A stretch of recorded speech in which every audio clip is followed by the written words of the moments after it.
What's up mga kaibigan at kababayan? Ang ating topic sa araw na ito ay tungkol muli sa ating nag-iisang prinsesa ng Kalingap.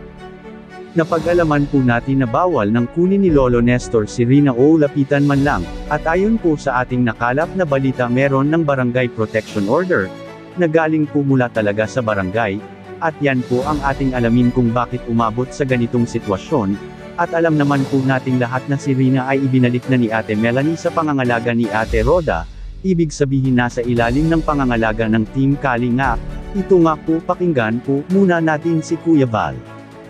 Pero pagka pumunta dyan si Tatay Nestor at pilit kunin si Rina po, pwede siyang ikulong.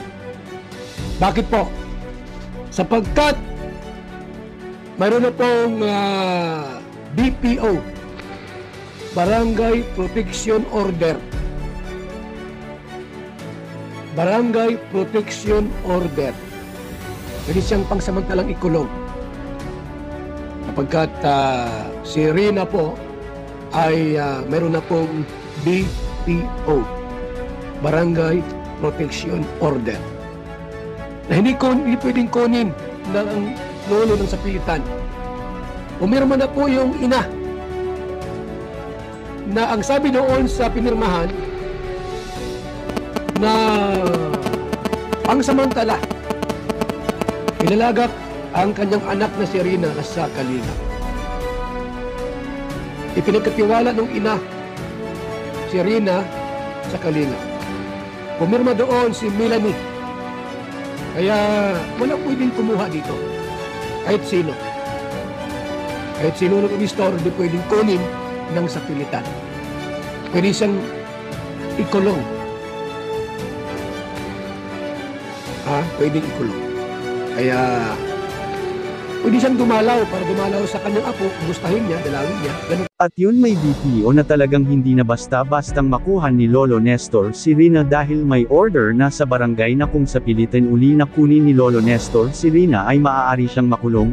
Pwede niya itong dalawin o kumustahin, pero kung sabihin na kunin niya at iuwi sa kanila ay hindi na pwede yun, at sa ganitong paraan ay hindi na mag-aalala ang Kalingap, lalong-lalo na si Ate Roda, dahil talagang nagkaroon siya ng konting trauma sa ginawang biglang pagsugod ni Lolo Nestor. At sa pag-live uli ni Kuya Val, may sinabi si Kuya tungkol sa pinaggagawa nitong Lolo Nestor na ito at ng kanyang ina. Na sa birth certificate ni Rina ay pangalan pala nilang dalawa ang nakalagay na magulang ni Rina. Anong klaseng tatay ka, Lolo Nestor? Lumalabas na kayong dalawa ng nanay mo ang mag-asawa dahil pangalan yung dalawa nakalagay doon. Kaya pala ang lakas ng loob niyong sumugod sa bahay ni Ate Roda dahil kayo pala lumalabas na magulang ni Rina. Anong kalukuhan naman ito, Lolo Nestor? Inaalisan niyo ng karapatan si Ate Melanie sa anak niya. Di ka ba nakonsensya na anak mo si Ate Melanie tapos sinabutahi mo birth certificate ng apo mo? Oh my gosh ka, Lolo Nestor. Mga kaibigan at kababayan, pakinggan po natin si Kuya Val.